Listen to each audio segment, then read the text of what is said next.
Hello everyone, मैं मिथुन सिंह स्वागत करता हूं आप सभी का। आशा करता हूं आप सभी बहुत अच्छे होंगे। बिहार में बैट यानी कि बिहार एलिजिबिलिटी टेस्ट की बात की जा रही है यहाँ पे। अब देखो बैट क्या है, जिन लोगों को नेट के बारे में पता होगा उन्हें जो है बैट के बारे में जानने में थोड़ी आसानी हो जाएगी। देखिए, नेट का एग्जामिनेशन क्वालिफाई करने के बाद आप पीएचडी में एडमिशन ले सकते हो, ये तो पहली बात हो गई। दूसरी बात, आप असिस्टेंट प्रोफेसर के लिए भी अप्लाई कर सकते हो और स्कॉलरशिप वगैरह के लिए जो नेट जीआरएफ वगैरह होता है उसी तरह से आपको बेट में भी जो है राज्य सरकार आगे चल करके स्कॉलरशिप भी जो है प्रेजेंट कर सकती है। तो खैर ये समय के गर्भ में छिपा हुआ चीज़ें हैं।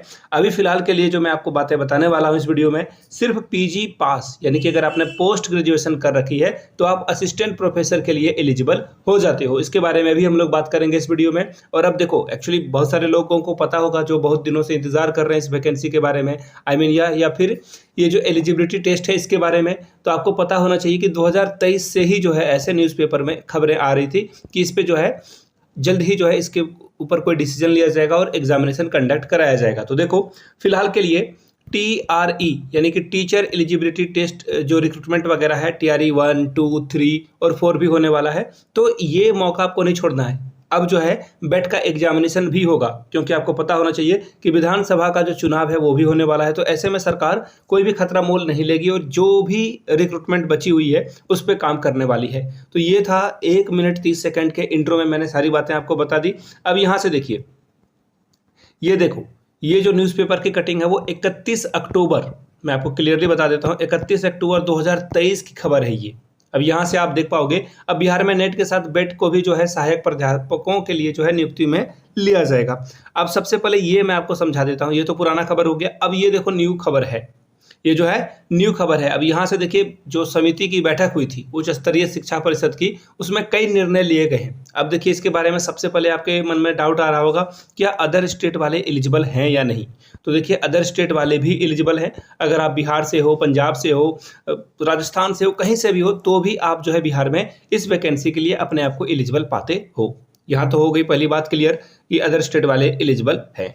दूसरी बात, अब देखो, जो नेट क्वालिफाइड हैं क्या उनको भी बेट करना अनिवार्य है? नहीं, ऐसा बिल्कुल नहीं है। अगर आप बेट कर लेते हो तो अच्छी बात है, नहीं तो नेट से काम आपका चल जाएगा।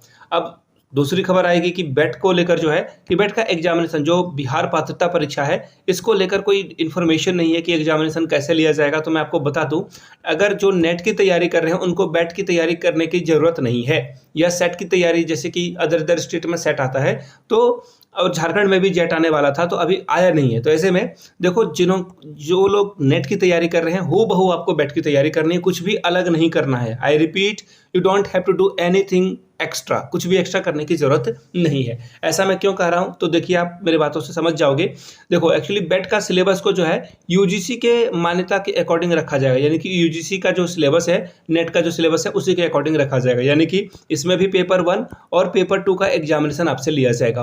पेपर 1 जनरल पेपर होगा जो कि सभी सब्जेक्ट के लिए है, और पेपर 2 आपके कंसर्निंग सब्जेक्ट, यानी कि अगर आपने फिजिक्स से जो है पीजी किया है तो आप यहाँ पे फिजिक्स के बारे में ही पढ़ोगे पेपर 2 में। यहाँ तक सारी बातें क्लियर हो गई। अब सिलेबस क्या रहेगा, तो आपको कुछ नहीं करना है, आपको नेट के वेबसाइट पे जाना है, यूजीसी नेट के वेबसाइट पे जाना है। वहाँ से पेपर 1 और पेपर 2 का सिलेबस आपको डाउनलोड कर लेना है, जो भी आपका कंसर्निंग सब्जेक्ट है, और वही पेपर की तैयारी जो टॉपिक वाइज दिया गया है उसे आप पढ़ लें। टॉपिक वाइज जो सिलेबस है, इन टॉपिक्स को पढ़ना है आपको, वो आप यहाँ वहाँ से जो है देख सकते हैं। बाय द वे, आप टेलीग्राम पे आइए, टेलीग्राम पे मैं आप लोगों के लिए जो है जो भी सिलेबस की पीडीएफ है वो अवेलेबल कराने की कोशिश करूंगा, पेपर 1 के लिए भी और पेपर 2 के लिए भी। आप तैयारी के लिए जो है कर सकते हो। बाय द वे, इंस्टा पे भी मुझे आप फॉलो कर सकते हो @iMithunSingh पे। अगर किन्हीं को सिलेबस में दिक्कत हो रही हो तो आप मुझे मैसेज कर सकते हो इंस्टा पे iMithunSingh पे। यहाँ तक तो सारी बातें क्लियर हो गई। तो अब एग्जामिनेशन के लिए क्या अगले महीने तक इंतजार किया जा सकता है? तो देखिए, निर्णय ले लिया गया है, और देखिए एक्चुअली क्या क्या बातें हुई है वो यहाँ से आप देख पाओगे। उच्च स्तरीय, आपको यहाँ पे थोड़ा सा ये ब्लर दिख रहा होगा तो क्या ही करें। अब देखिए, अब जो है यूजीसी की ओर से देखो सबसे बड़ी बात यह है कि यूजीसी की ओर से जो है मान्यता इनको मिल गई है, सिलेबस को भी अप्रूव कर दिया गया है। अब राज्य सरकार के पाले में गेंद है कि राज्य सरकार कितने जल्दी एग्जामिनेशन को कंडक्ट कराती है। राज्य सरकार के ऊपर ही जो है कंप्लीटली डिपेंडेंट वाली चीज़ें है कि राज्य सरकार जितनी जल्द जो है इस पर निर्णय लेगी उसी के अकॉर्डिंगली जो है इस पर काम किया जाएगा। यहाँ तक सारी बातें क्लियर हो गई। तो देखिए राज्य के जो शिक्षा मंत्री हैं सुनील कुमार, उनके अध्यक्षता में ये सारी बातें की गई है और आई होप कि जो है चीज़ें अच्छी हो। और पीएचडी के लिए जिनको एडमिशन लेना होता है तो उनको भी पीएचडी के माध्यम से जो है ये बेट के माध्यम से जो है पीएचडी करने में सुविधा होगी। जिनको असिस्टेंट प्रोफेसर बनना है उनके लिए भी ये जो है बेनिफिशियल रहने वाला है। तो फटाफट सिलेबस को रिवीजन करें, सिलेबस को पढ़ें अच्छे से, आपके लिए काफ़ी कीमती समय आने वाला है। वीडियो को यहाँ तक देखने के लिए आप सभी का बहुत बहुत शुक्रिया। Have a good day. इस वीडियो को लाइक करें, अपने दोस्तों के बीच इसे शेयर करें और जो लोग भी असिस्टेंट प्रोफेसर बनना चाहते हैं उन तक इस वीडियो को किसी भी मीडियम से आप पहुँचा सकते हो। आप सभी का फिर से एक बार बहुत बहुत धन्यवाद। Have a good day.